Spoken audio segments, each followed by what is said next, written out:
slogan, digamos, da nossa época de faculdade, que a gente tinha um grupo no diretório acadêmico de comunicação, mas que se relacionava muito legal com o pessoal de história, de letras e de outros centros lá da UFPE, que era aquela frustração e aquela angústia de ver a cidade virar um deserto de ideias, assim, no sentido de que as mentes mais bacanas, brilhantes, interessantes das áreas que a gente conhecia e tudo, nenhuma delas tinha nenhum projeto, principalmente quem tinha uma vocação e um projeto mais acadêmico, de seguir carreira acadêmica e tal. Ninguém queria fazer nada em Recife.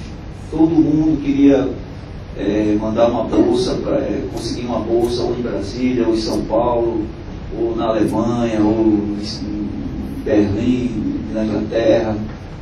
Ninguém queria, e mesmo na área de letras e tal, era tudo pensando. Minha namorada mesmo, eu fui morar em São Paulo porque minha namorada foi fazer mestrado na música e tal. Então, é aquela história assim de uma frustração, um sentimento de abandono muito incômodo, assim. E a gente que não tinha vocação nenhuma para a vida acadêmica, sabia que a gente jamais ia chegar em lugar nenhum com um projeto acadêmico. Então a gente cunhou esse slogan assim, que era mudar um lugar ou mudar de lugar. Então, eu acho que isso é uma coisa comum, tanto na motivação que eu via em Jorge, em Chico, principalmente Chico, que era um cara que, além da intuição e de um artista brilhante e tal, um cara que vivia batucando em tudo que é lugar, inventando ritmo na cabeça e tal, ele era um ativista, cara, um ativista 24 horas por dia. Ele não só queria chamar o Gilmar e outros brothers que faziam som percussivo para ver, experimentar coisa com ele e tal, como ele queria inventar um espaço. Então ele convencia um gringo que tinha um bar, que nunca tinha pensado em botar um palco, ia botar um palco, e convencia um cara que tinha um som, a emprestar o som. Ele era o ativista mesmo da parada. E eu sinto que tanto a motivação dele, como de Jorge, da galera e tal, era mudar o lugar. Assim, a gente não tem espaço nesse ambiente, e a gente não tem onde ouvir uma música legal, a gente não tem onde, sabe, expressar o que a gente acha bacana e tal, e a gente tem que, de alguma forma, mudar essa cidade. E eu acho que o paradoxo da história é o seguinte: a internet, velho, é o ambiente do não lugar. A internet é o ambiente da não indústria. E aí chega no outro paradoxo também. Por exemplo, hoje é muito mais fácil você gravar de forma caseira, baixar um software musical ali e, sabe, começar a tirar som em casa e tal, ou então num estúdio caseiro e tal, criar uma página, fazer um MySpace e criar uma página, botar um clipe até com o celular mesmo, no YouTube e tal, e começar.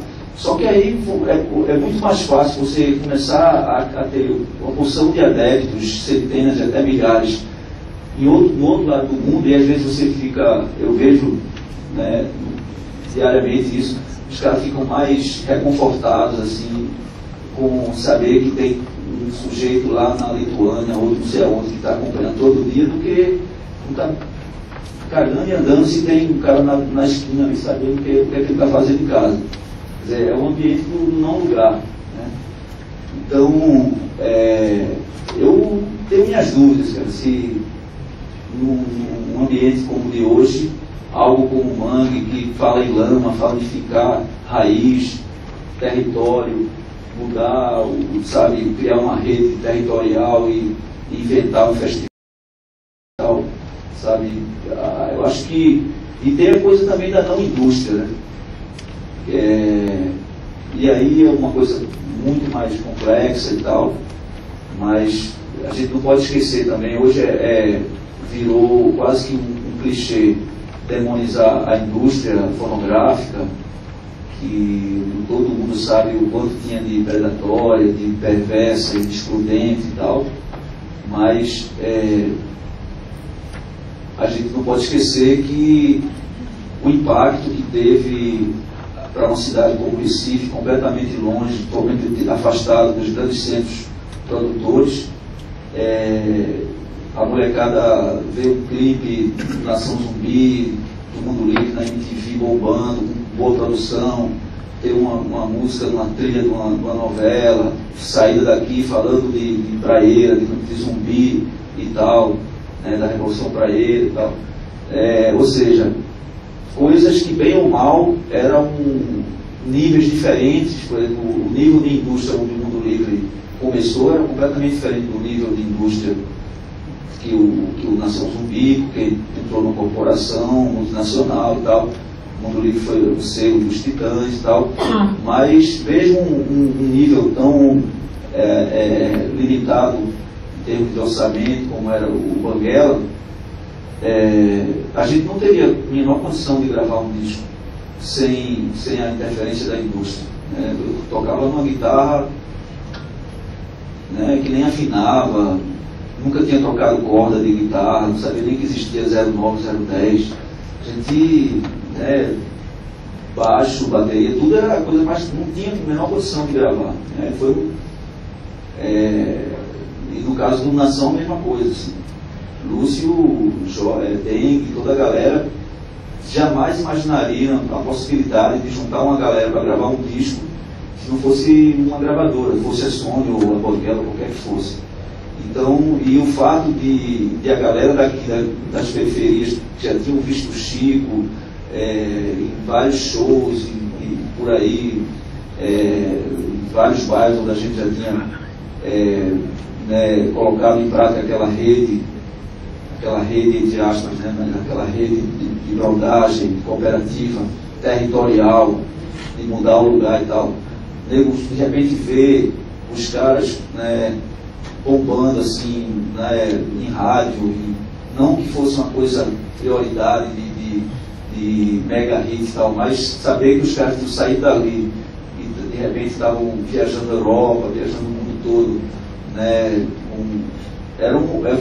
Tinha um efeito motivacional e disseminador muito forte, né? E isso contava exatamente com esse, até as próprias figuras. O disco do Chico foi gravado por Liminha, o disco do Mundo Livre foi ali com o pessoal dos Titãs, figuras assim, ícones, Miranda e tal, Charles Gavan, a galera que estava se associando a uma coisa que tinha surgido ali, Rio Doce, Candeias e tal e tal. E quem proporcionou isso foi um aparato industrial. Então, hoje a gente vive tanto esse paradoxo do não lugar, como o paradoxo da não indústria. Era só esse tipo da provocação.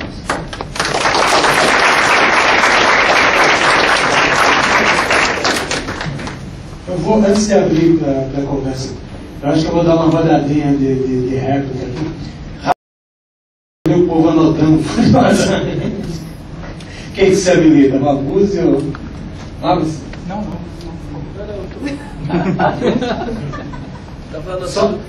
Só um negócio que eu estava pensando aqui. É engraçado que uma das reais intersecções entre o Mundo Livre e a Nação Zumbi é a gravação de Computadores Fazem Arte, né, que tematiza exatamente essa história.